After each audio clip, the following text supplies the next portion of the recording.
이 시각 주요 뉴스입니다. 러시아에 반란을 일으킨 바그너 용병그룹 수장 프리고진이 모스크바로 향하던 중 병력 이동 중단을 선언했습니다.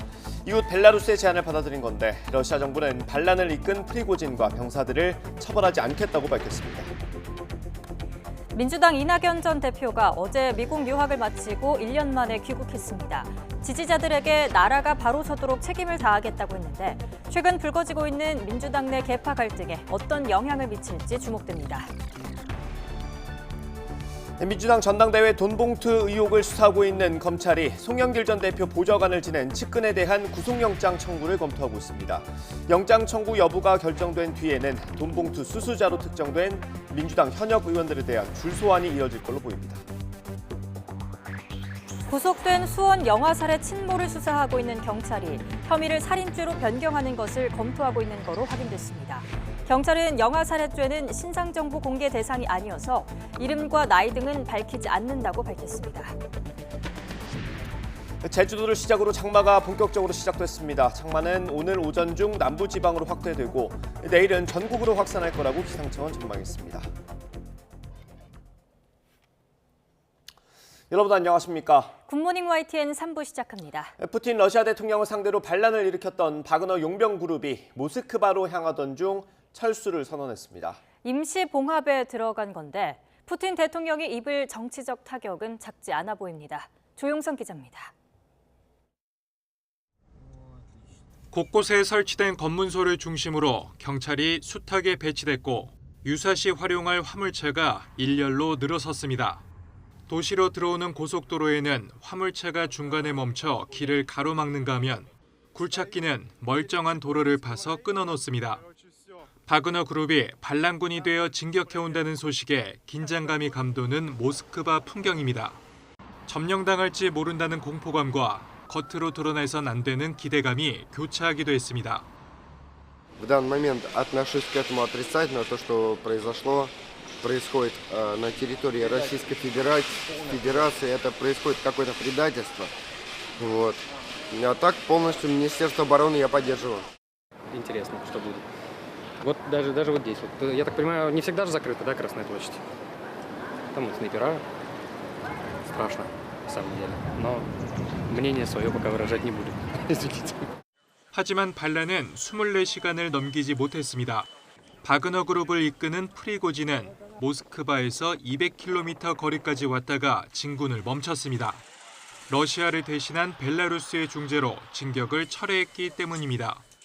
Поэтому, понимая всю ответственность за то, что будет пролита русская кровь с одной из сторон, мы разворачиваем свои колонны и уходим в обратном направлении в полевые лагеря согласно плану. 바그너 그룹의 후퇴로 푸틴 대통령은 한 고비를 넘겼지만 절대자로 군림하게 했던 장악력은 적잖은 타격을 입을 것으로 보입니다. 크렘린궁은 프리고진과 바그너 그룹 병사들을 처벌하지 않겠다고 밝혔지만 반란의 원인으로 꼽힌 러시아군 수뇌부 교체 문제 등 파장이 잇따를 것으로 보입니다. YTN 조용성입니다. 러시아 정부는 반란을 이끈 바그너 용병그룹 수장 프리고진과 그 병사들을 처벌하지 않겠다고 밝혔습니다. 드미트리 페스코프 크렘린궁 대변인은 프리고진의 형사 입건은 취소될 것이며 벨라루스로 떠날 거라고 말했습니다. 페스코프 대변인은 프리고진이 지금 어디 있는지는 모른다고 덧붙였습니다. 또 바그너 그룹 병사들도 기소하지 않을 것이며 반란에 가담하지 않은 병사들은 국방부와 계약할 거라고 밝혔습니다. 볼로디미르 젤렌스키 우크라이나 대통령은 러시아의 반란 사태와 관련해 푸틴 대통령의 통제력 상실이 입증됐다며 서방의 무기 지원을 거듭 촉구했습니다. 젤렌스키 대통령은 대국민 연설에서 세계는 러시아 보스가 아무것도 통제하지 못하는 것을 목격했다고 강조했습니다. 아울러 자신들이 F-16 전투기나 에이테크임스 미사일을 요청하는 건 공동 방어를 증진하기 위한 것이고 지금이야말로 방어에 필요한 모든 무기를 제공할 때라고 말했습니다. 윤석열 대통령이 프랑스와 베트남 방문 일정을 마치고 어제 저녁에 귀국했습니다. 부산 엑스포 유치에 힘을 보탰고 베트남과 관계의 지평을 넓혔습니다. 박석영 기자입니다.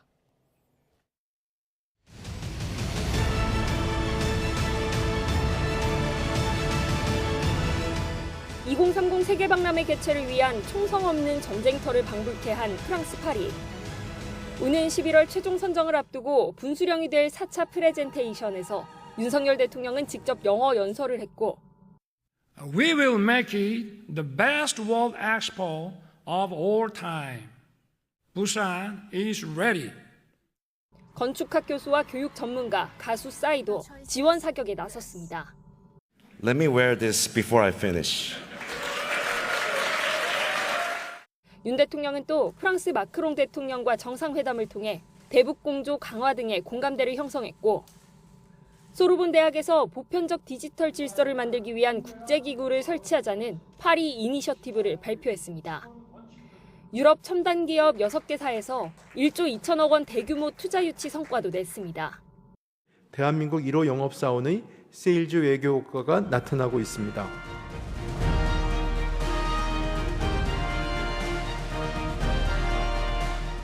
숨 돌릴 틈도 없이 곧바로 베트남 국빈 방문이 이어졌습니다.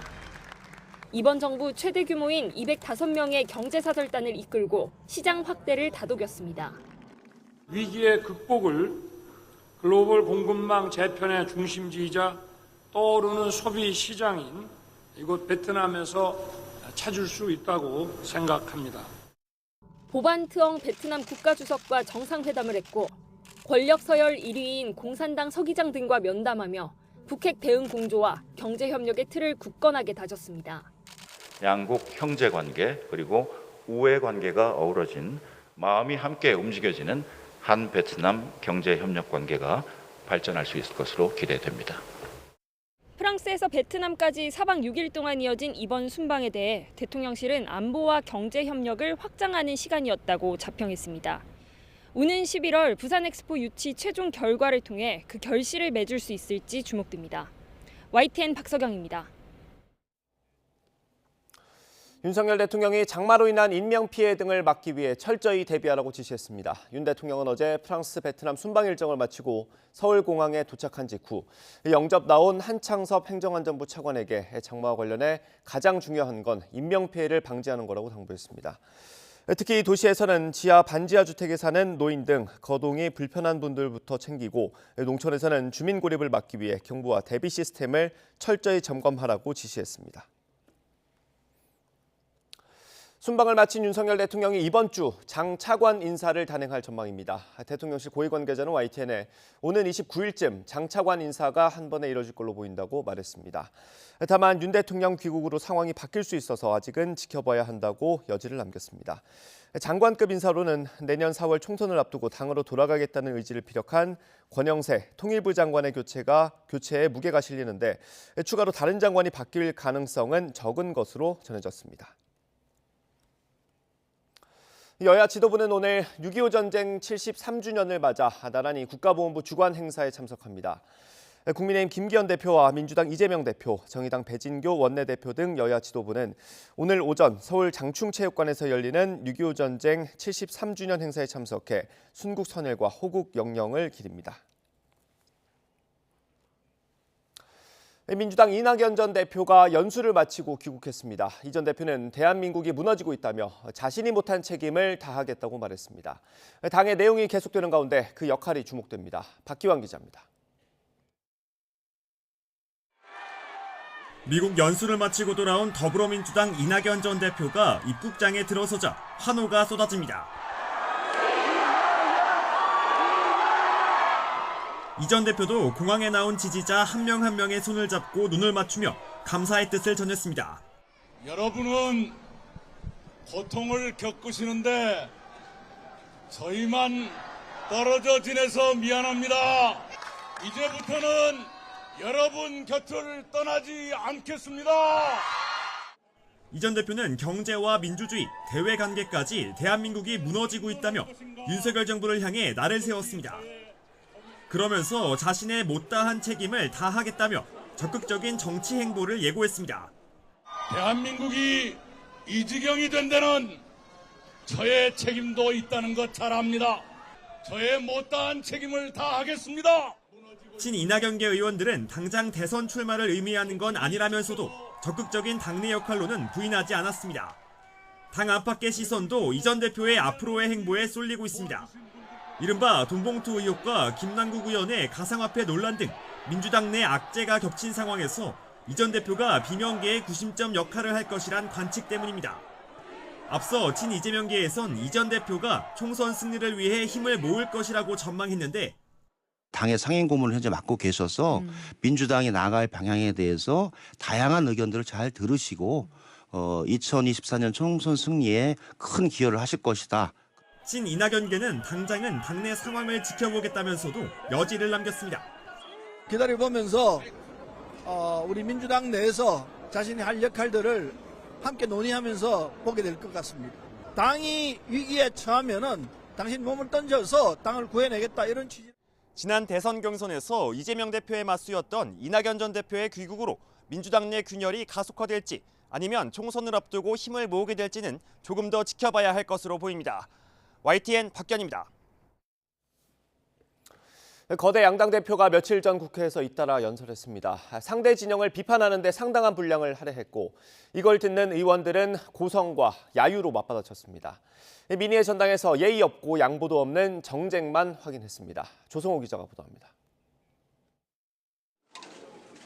윤석열 정부를 비판하는 민주당 이재명 대표의 본회의 연설 도중에 여당 의원이 끼어들어 항의합니다. 무죄 추정, 불구속 수사, 공판 중심주의 원칙은 다 어디로 가고 구속과 기소가 남발되고 있습니다. 민생 경제 위기 대응을 지적하는 대목에서도 어김없이 발언을 가로막는 여당 의원 목소리가 들려옵니다. 30년 넘게 사우나를 운영했던 사장님은 치솟는 가스비와 전기요금 때문에 끝내 폐업했습니다. 다음 날 국민의힘 김기현 대표가 연단에 섰을 때는 분위기가 한층 더 격해졌습니다. 문재인 정부를 겨냥해 날을 세우자 민주당 쪽에서 고성이 나옵니다. 집값 폭등시키지 않습니까? 전월세 대란 만들었지 않습니까? 그래서 국민을 좌절시킨 정권 어느 당 정권입니까? 제 말이 거짓말입니까? 김 대표가 이재명 대표 사법 리스크를 언급하며 민주당 의원들을 직접 거론하자 아무리 그래도 특정 정치인의 개인적 왜곡된 권력 야욕에 맹목적으로 충성하는 길에서 벗어나시기 바랍니다. 큰 소리로 김 대표를 방해하는 민주당 의원과 여당 의원 사이에 설전까지 벌어집니다.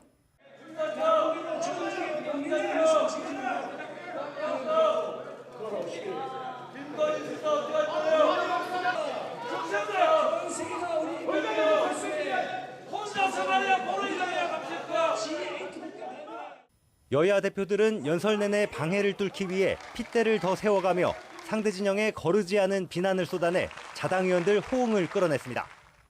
압수수색, 구속 기소, 정쟁만 일삼는 무도한 압구정 정권의 그 실상을 국민들께 드러내겠습니다. 사법 리스크, 돈봉투 비리, 남탓 전문, 말로만 특권 포기, 사돈 낱말 정당 대표로서 하실 말씀은 아니었습니다. 이틀 동안 박수와 야유가 교차한 본회의장. 전국 각지에서 민의의 전당에 견학 온 초등학생들 100여 명이 고스란히 지켜봤습니다.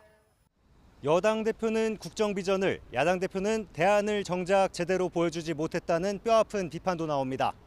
왜 협치가 필요하고 정치를 회복해야 하는지 부끄러운 정쟁의 장이 돼버린 교섭단체 대표 연설이 역설적으로 보여줬다는 지적입니다.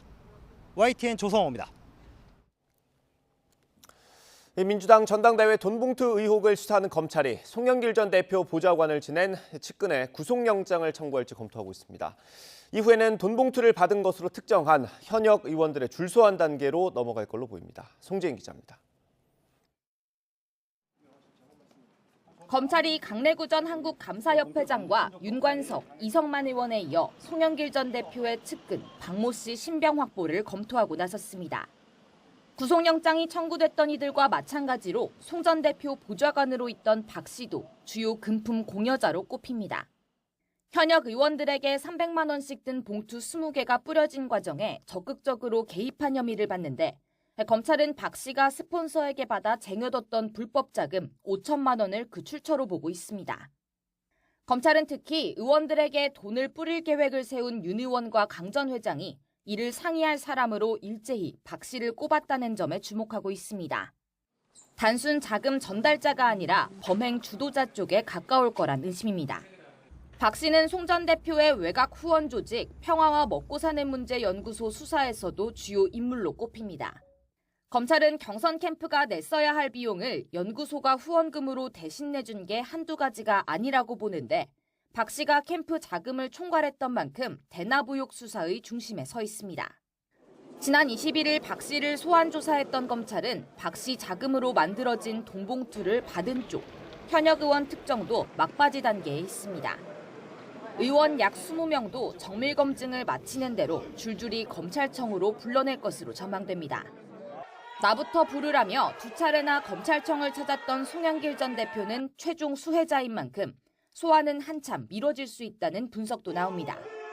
송 전 대표는 검찰청 농성까지 언급하고 나섰지만 또 저를 안 부르고 주의만 하게 되면 아예 이번엔 그냥 가는 게 아니라 검찰청 앞에 텐트를 치고 아예 끝까지 한번 버텨볼 생각입니다. 검찰도 송 전 대표가 꺼낸 증거 조작설에 공개적으로 불쾌감을 드러내면서 정해진 일정에 따라 필요할 때 부르겠다고 다시 못 박았습니다. YTN 송재인입니다.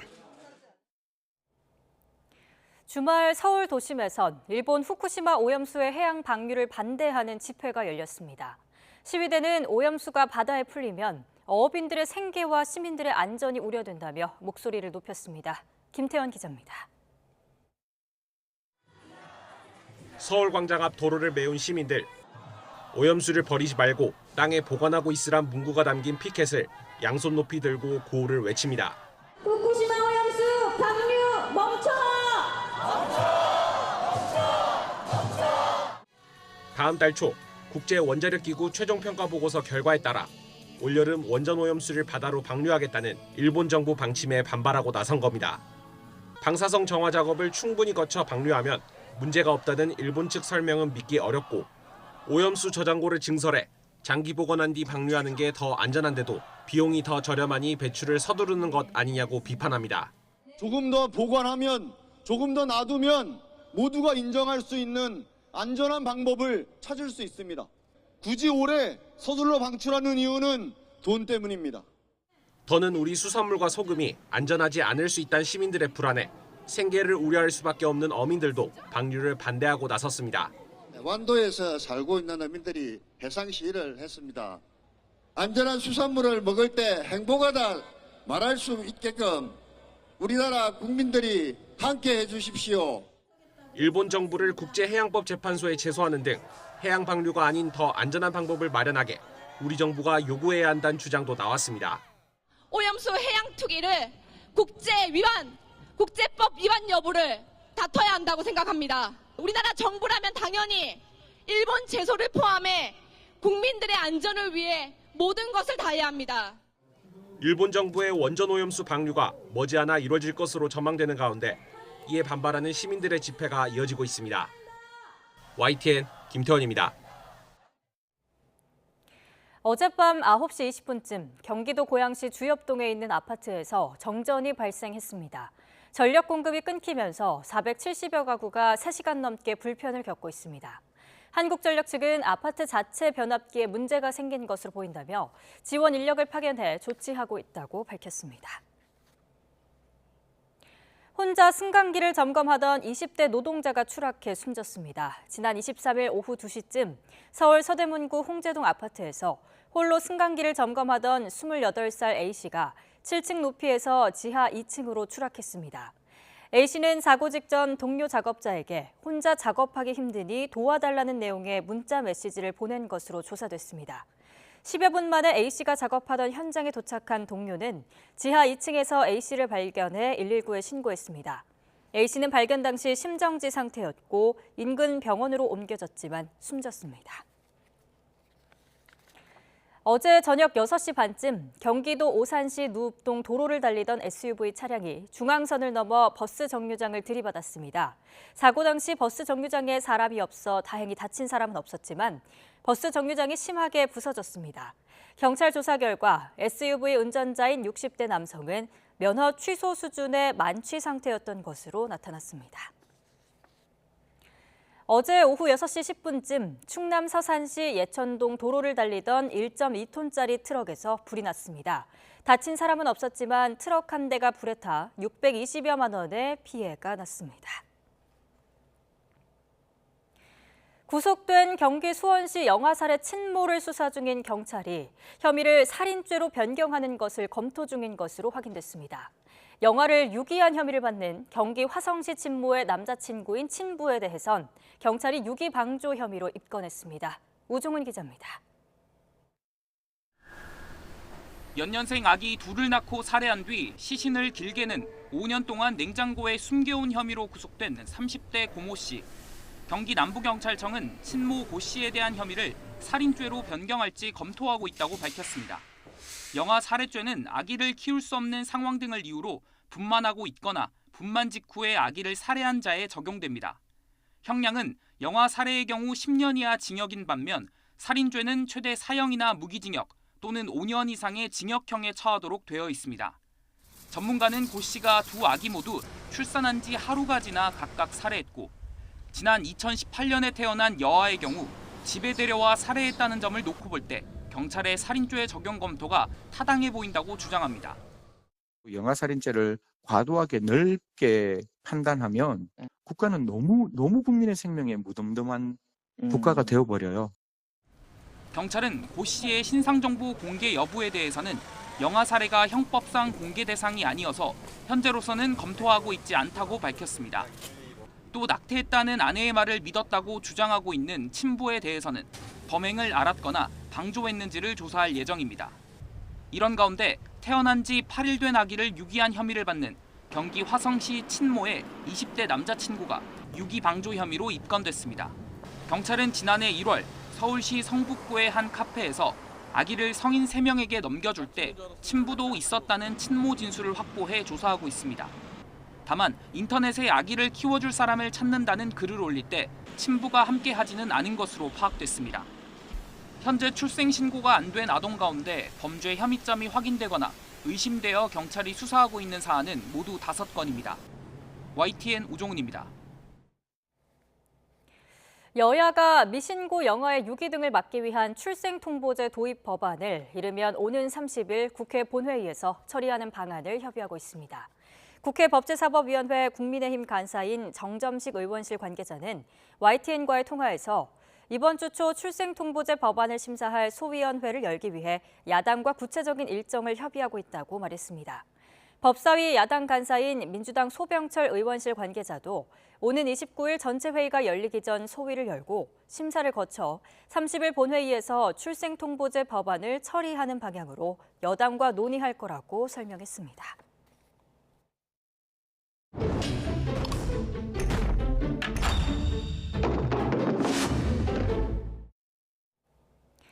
정부가 교과과정 밖에서 출제되는 이른바 킬러 문항이 학생들을 사교육 시장에 내몰고 있다며 이번 주 공정한 수능의 방향을 제시하겠다고 밝혔는데요. 킬러 문항 출제로 수능이 어려워질수록 학부모가 부담하게 되는 사교육비가 늘어난다는 전제가 깔려 있습니다. 실제로 상관관계가 있을까요? 부장원 기자가 따져봤습니다. 우리나라 전체 고등학생 사교육비는 지난해 기준 7조 원에 육박했습니다. 정부는 이른바 킬러 문항으로 불리는 고난이도 문제의 배제를 해결책으로 보고 있습니다. 정말 어려운 전공 수준의 그 문항들이 나온 사례들이 있거든요. 그거는 정말 킬러 문항이고, 그거는 학원에서 정말 그 기술을 배우지 않으면 풀기 힘든 문제들이거든요. 그래서 2013학년도부터 2022학년도 수능까지 난이도가 높았던 이른바 불수능일 때 이듬해 사교육비가 어떻게 변했는지 살펴봤습니다. 통상 국어와 수학에서 불수능과 물수능을 구분하는 표준 점수 최고점 140점을 기준점으로 삼았습니다. 국어는 2019학년도부터 2022학년도까지 4개 연도가 연이어 불수능으로 꼽혔습니다. 이듬해 1인당 국어 사교육비 증가율은 모두 두 자릿수였습니다. 그렇다면 표준점수 최고점이 140점에 못 미친 이른바 물수능 때는 어땠을까? 2016학년도부터 2018학년도까지 3개 연도 모두 사교육비 증가율이 20%를 넘겼습니다. 불수능 때보다 증가세가 더 가팔랐습니다. 난이도가 아닌 문제 유형의 변화가 더 큰 영향을 미쳤다는 분석이 나옵니다. 공부를 안 한다고 고득점을 못 맞는 건 아니다. 이런 과목이었는데 지문이 길어지고 지문 난도가 이제 높아진다라는 평가를 받으면서 국어도 철저한 퍼즐 맞추기 유형학습을 해야 된다. 수학 과목도 살펴봤습니다. 표준점수 최고점 149점의 불수능이었던 2020학년도를 보면 이듬해 1인당 월평균 수학 사교육비 지출은 9.6% 증가했습니다. 하지만 표준점수 최고점이 비슷했던 2013, 2014학년도에는 7.1%나 줄거나 5.2%가 느는 등 엇갈린 양상을 보였습니다. 최고점 147점이었던 2022학년도에는 수학 사교육비 증가율이 6.6%였는데 그의 물가 상승률을 고려하면 실질적으로 오른 건 1% 남짓입니다. 이렇게 국어와 수학 모두 불수능과 사교육비 증가의 상관관계는 뚜렷하지 않았습니다. 따라서 불수능 때문에 사교육비를 더 쓰고 물수능 때문에 덜 쓴다고 볼 만한 근거가 부족해 사교육비 증가의 직접적 원인이 킬러 문항에 있는지에 대한 판정은 유보합니다. 2016년 이후 고등학생 1인당 사교육비 증가율은 재작년을 제외하곤 수능 난이도에 상관없이 해마다 10% 안팎의 가파른 증가율을 보이고 있습니다. YTN 부장원입니다. 내년에 적용할 최저임금으로 노동계는 12,000원을 제시했습니다. 소상공인과 중소기업들이 반발하고 있어서 얼마 남지 않은 법정 시한 안에 결정되기는 쉽지 않아 보입니다. 김평정 기자입니다. 민주노총과 한국노총은 내년 최저임금 최초 요구안으로 시간당 12,210원을 제시했습니다. 올해 최저임금인 9,620원보다 27% 많고 월급으로 환산하면 255만 원입니다. 이번 노동자위원 인상의 핵심은 소득 진작과 최저임금 노동자 가구 생계비 반영입니다. 아직 최초 요구안을 내놓지 않은 경영계는 노동계의 요구안에 대해 유감을 표했습니다. 사회보험과 퇴직급여 등의 비용까지 고려하면 최저임금의 140%에 달하는 인건비를 부담해야 하는데 급격한 인상은 소상공인과 중소기업을 한계 상황으로 내몰 거라고 강조했습니다. 최저임금의 고율 인상과 일률적인 적용으로 인해서 인건비 부담을 이제는 도저히 감당하기 어렵기 때문입니다. 소상공인들은 편의점과 숙박음식업, 택시 운송업 등에는 최저임금을 낮게 설정하는 업종별 구분 적용이 무산된 것에도 반발했습니다. 구분 적용이 무산된 이상 내년 최저임금은 지금 최저임금도 감당하기 어려운 업종을 기준으로 결정돼야 한다는 입장입니다. 거대 노조도 시민단체도 정부도 우리 소상공인 자영업자의 목소리를 들어준 사람은 그 누구도 없습니다. 도대체 얼마나 더 참아야 하겠습니까? 최저임금 심의는 노동계와 경영계가 제출한 최초 요구안을 놓고 그 격차를 좁히는 방식으로 진행됩니다. 오는 29일까지로 얼마 남지 않은 법정 심의 기한 안에 입장차가 좁혀질지는 장담하기 어려운 상황입니다. 1988년 최저임금 제도가 도입된 이후 법정 심의 기한을 지킨 건 9차례에 불과하고 7월까지 연장되는 경우가 많았습니다. YTN 김평정입니다. 물가가 안정세를 보이면서 금리 인하 기대감이 커졌지만 한국은행은 시기상조라고 선을 그었습니다. 당분간 동결의 무게가 실리는 가운데 미국이 예상을 깨고 목표 금리를 높이면서 고민이 깊어지고 있습니다. 이영원 기자입니다. 물가 상승률이 3%대로 둔화하면서 정부 정책 방향도 물가에서 경기로 바뀌는 모양새입니다. 기획재정부는 조만간 경기 반등에 우선순위를 둔 하반기 경제 정책을 발표합니다. 물가, 고용 등이 비교적 안정적인 모습을 보이는 가운데 일부 긍정적 흐름이 우리 경제의 빠르고 강한 반등으로 이어질 수 있도록 수출, 투자 활성화의 총력을 경기 부양을 위해 조만간 금리를 내리기 시작할 수 있다는 기대에 한국은행은 시기상조라고 선을 그었습니다.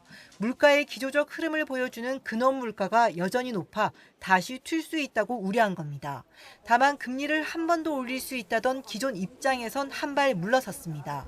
동결 기조를 이어가다 추가 금리 인상에 나설 경우 자칫 경기 부양에 찬물을 끼얹을 수 있기 때문으로 풀이됩니다. 물가가 우리가 예상했던 경로에서 크게 벗어나면 당연히 정책 대응이 필요할 수도 있다고 생각하지만 아직까지는 그런 징후를 보이고 있지 않습니다. 또 다른 변수는 미국입니다. 이번 달 기준금리를 동결했지만 0.5%포인트까지 추가 인상 여지를 열어뒀기 때문입니다. 한미 금리 차가 2.25%포인트까지 벌어져 외국인 자금 이탈에 환율과 물가가 덩달아 들썩일 수 있는 겁니다. 이렇게 되면 미국과의 금리 격차에 기계적으로 대응하지 않겠다던 한국은행도 두고 보기 어려울 수 있습니다. 한 번 정도는 확실히 올린다. 이미 예상했던 거고요. 지금 연준의 새로운 발표에서는 2번이 된다는 것이 시장에 어떤 영향을 줄지는 앞으로 2, 3개월 동안 지켜보면서 저희 한국은행이 당분간 금리 동결을 이어갈 거란 전망이 높지만 물가 반등과 경기 회복, 예상치 못한 미국의 고강도 긴축까지 고려해야 할 변수는 한층 복잡해졌습니다. YTN 이영훈입니다. 전셋값이 떨어지면서 집주인이 전세금을 다 돌려주지 못하는 역전세난 우려에 대해서 정부는 이 사례에 한해 DSR 규제를 완화하는 걸 검토하고 있습니다. 하지만 대출을 더 받으면 새로운 세입자를 구하기 어렵기 때문에 현실성이 떨어진다는 지적이 나오고 있습니다. 이동우 기자가 취재했습니다. 집값 하락과 함께 전세 가격도 크게 떨어져 집주인이 세입자에게 전세금을 모두 돌려주지 못하는 역전세. 올 들어서만 수도권 지역은 전세값이 11.5% 떨어져 올 하반기에는 역전세난이 심각할 것으로 예상됩니다. 2020년 하반기 임대차 3법 시행으로 전세값이 크게 뛰었고 2021년 최고점에 계약한 전세들이 곧 만기가 돌아오기 때문입니다. 집주인이 전세가격 하락에 따라 올해 세입자에게 돌려줘야 할 보증금 차액만 24조 2천억 원에 이릅니다. 새 세입자를 구하더라도 기존 임차인에게 보증금을 돌려주기 위해 이만큼 빚을 내야 할 수 있다는 것입니다. 정부는 집주인들이 보증금 차액을 마련할 수 있도록 일시적으로 총부채 원리금 상환 비율 DSR 규제를 완화하는 방안을 검토하기로 했습니다. 전세금 반환 보증과 관련된 대출 부분에 있어서 선의에 어려움을 겪는 그런 분들이 많으실 거기 때문에 이 부분에 관해서 제한적으로 대출 규제를 완화하는 부분에 관해서 검토를 하도록 하겠습니다. 하지만 약 9만 가구는 대출을 받더라도 보증금 반환에 어려움을 겪을 수 있다고 한국은행은 분석하고 있습니다. 게다가 추가 대출을 받을 경우 새로운 세입자를 구하기 어려울 것이라는 우려도 나오고 있습니다. 임대인이 저당권을 설정한 금액과 임차인의 보증금 총액이 집값의 100%를 넘어선다면 깡통 전세 리스크가 크기 때문에 임차하지 않을 확률이 높아 보입니다. 즉 임대인의 부채 비율이 높다면 상대적으로 전세 놓기가 어렵다고 할 수 있겠습니다. 정부가 역전세난 우려에 따라 임시 방편으로 DSR 규제를 일시적으로 완화하더라도 현실성이 상당히 떨어질 수밖에 없다는 것입니다.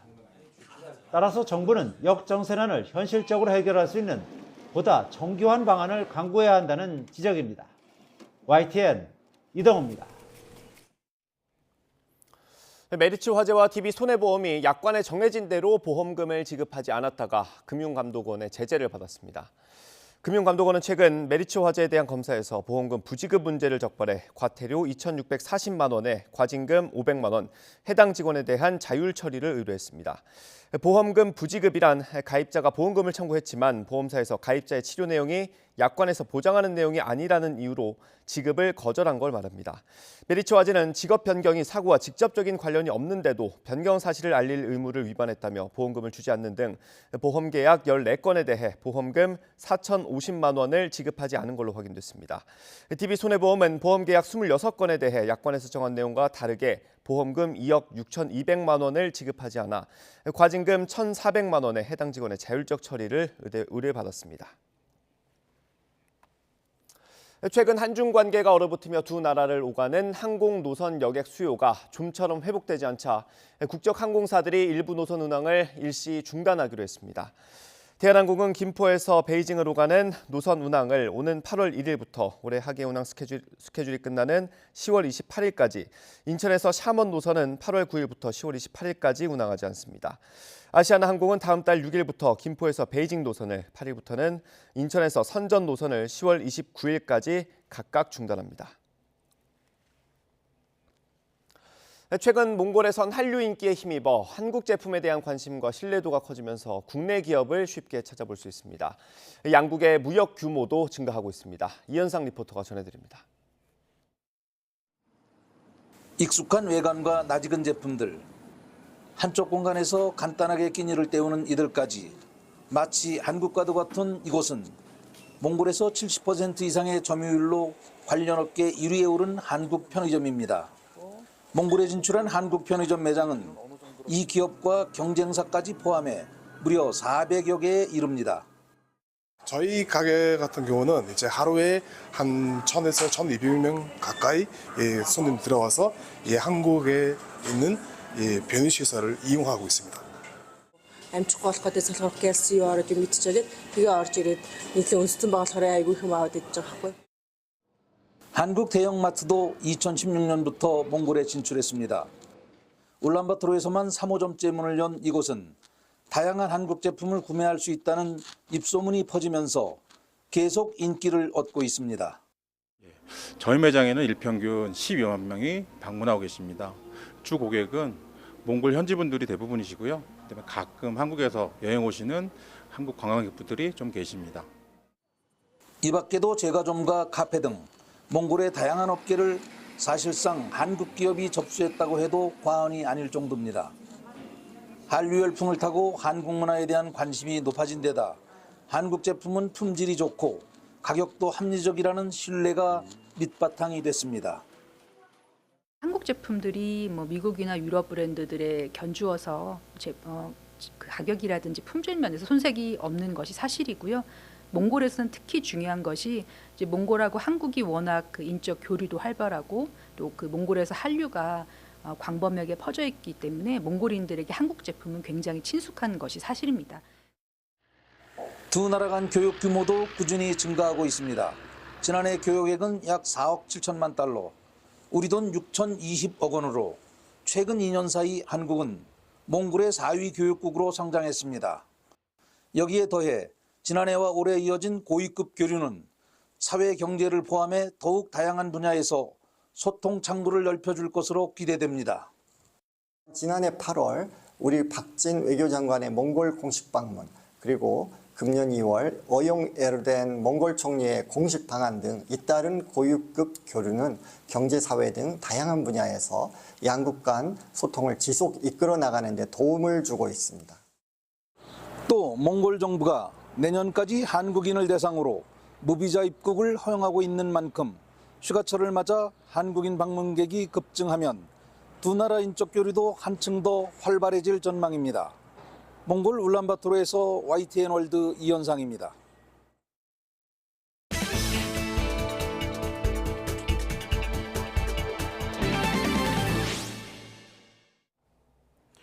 우주항공청의 연내 개청이 물리적으로도 매우 어려운 상황에서 누리호 개발과 발사 성공을 이끈 한국항공우주연구원 내부에서는 우주청에 대한 의견이 크게 엇갈리고 있습니다.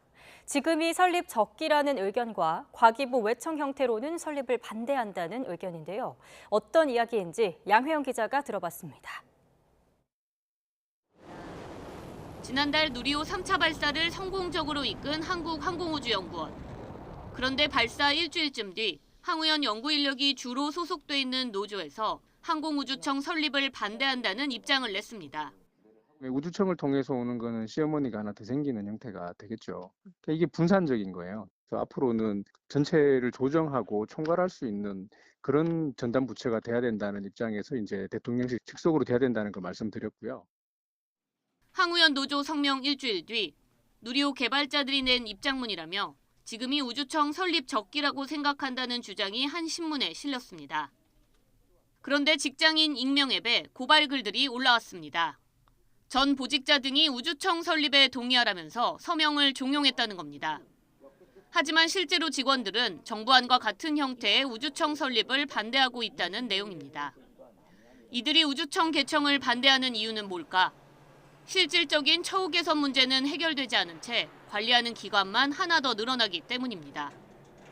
정부가 항공우주청 구성원의 절반 이상을 외부 석박사급으로 채운다면서 연봉 상한을 폐지한다고는 밝혔지만 이는 항우연 연구원에게는 전혀 해당되지 않은 사항입니다.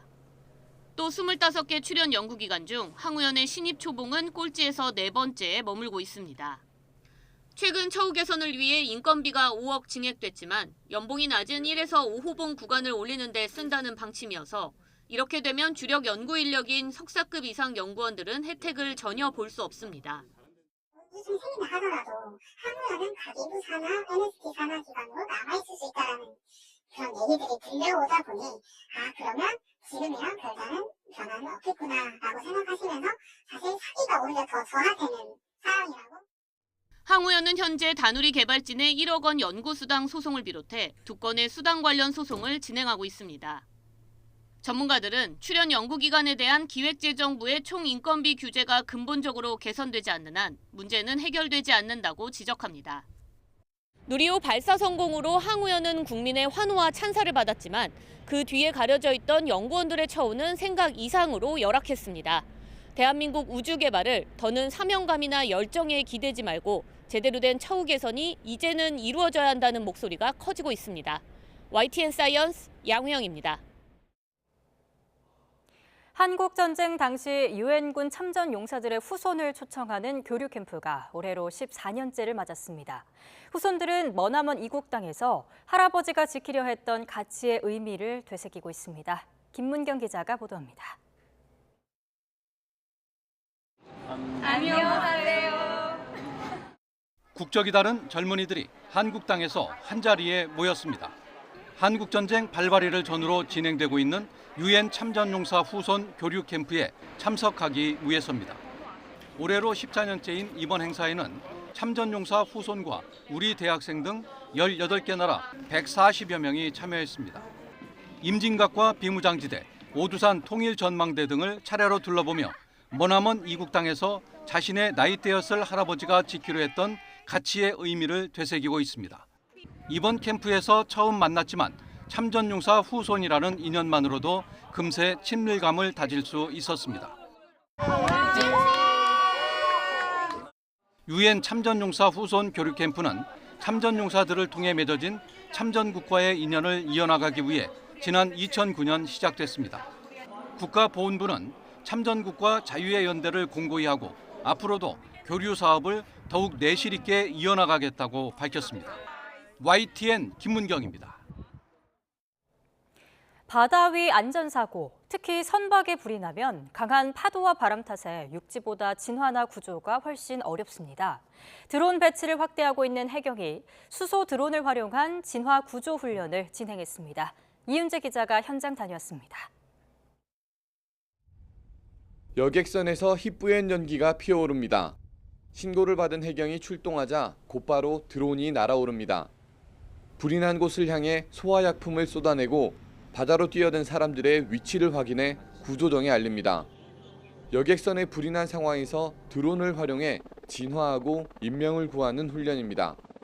함정은 속력이 아무래도 이제 해상 비상도 제한이 있는데요. 드론을 가면은 아무래도 좀 이제 이렇게 공중으로 가다 보니까 익수자라든지 발견하는 이런 시간을 더 단축.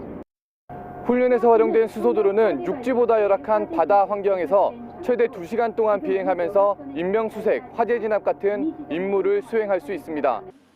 강한 파도와 바람을 견디며 기존 드론보다 4배 가까이 오래 날며 작전을 펼칠 수 있는 겁니다. 해양 같은 경우에는 육상에 비해서 압도적으로 자연 환경이 좋지가 않고요. 강한 바람과 그리고 장시간 비행을 견뎌낼 수 있는 기체들이 필요한데 무인 체계들을 잘 활용을 한다면 지금 국민의 생명과 안전 그리고 더 나아가서는 국가 방위력에 큰 도움이 되지 않을까. 해경은 올해까지 직원 절반이 드론 자격증을 따고 드론과 무인기 활용을 늘려나갈 계획입니다.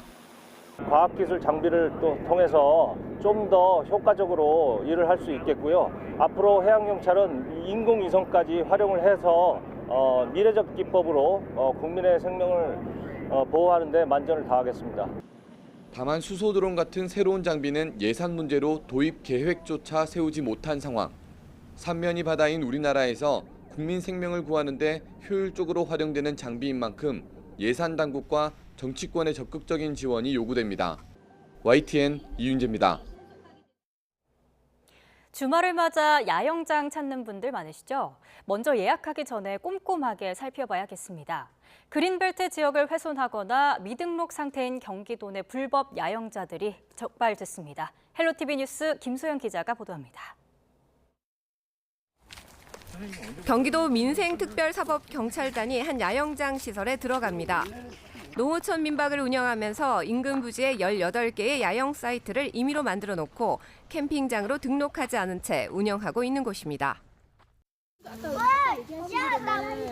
이용하시는 분들한테 무료로 이렇게 이용해 주신다고. 바베큐하고 스쿨을 할 수 있는 그 텐트를 가져오시는 분들이 있으시잖아요. 근데 아까 제가 여기 이용하시는 분들한테 여쭤보니까 펜션 이용 안 하고 사이트만 예약해가지고 왔다 이렇게 얘기를 하시더라고요. 그냥 개별로 예약이 되더라고요. 저희가 다 확인하고 왔어요, 지금. 양주시의 한 야영장은 약 18만 제곱미터 부지에 157개의 사이트와 샤워실, 화장실 등을 설치해 불법으로 운영하다가 적발됐습니다. 또 화성시에 위치한 야영장은 부지 내 놀이시설을 설치하고 기타 유언시설업 신고를 하지 않은 채 운영하기도 했습니다. 경기도 민생특별사법경찰단은 행정포털 후기와 한국관광공사 모니터링 결과를 바탕으로 야영장 불법 행위가 의심되는 45곳을 수사해 13곳, 15개의 불법 행위를 적발했습니다. 야영장은 그 관광진흥법에 의해서 등록을 해야 됩니다. 그러나 가평군 소재 2개 야영장인 경우 등록을 안 한 상태로 운영하고 있어 적발을 했고요. 그 외에 그 기타 유언시설 같은 경우에는 신고를 해야 되는데 신고를 안 하고 운영하는 곳을 약 한 11곳을 적발하게 되었습니다. 적발된 미등록 야영장은 관광진흥법에 따라 2년 이하의 징역 또는 2천만 원 이하의 벌금이 부과됩니다. 헬로티비 뉴스 김소영입니다.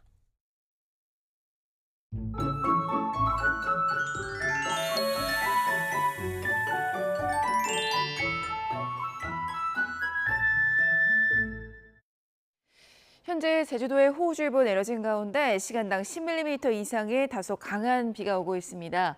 오후에는 남부, 밤에는 충청에 비가 확대가 되겠고 경기와 강원도는 대기 불안정으로 소나기가 예상됩니다. 남부와 제주도에 집중호우가 예상되는데요. 내일까지 제주 산간의 많은 곳은 300mm 이상, 남해안에도 150mm 이상의 큰 비가 예상됩니다. 강한 비가 집중되는 시기는 제주도는 오늘 오전부터 밤 사이, 호남은 오후부터 내일 새벽, 그리고 중부지방은 내일 출근길이 될 것으로 보입니다.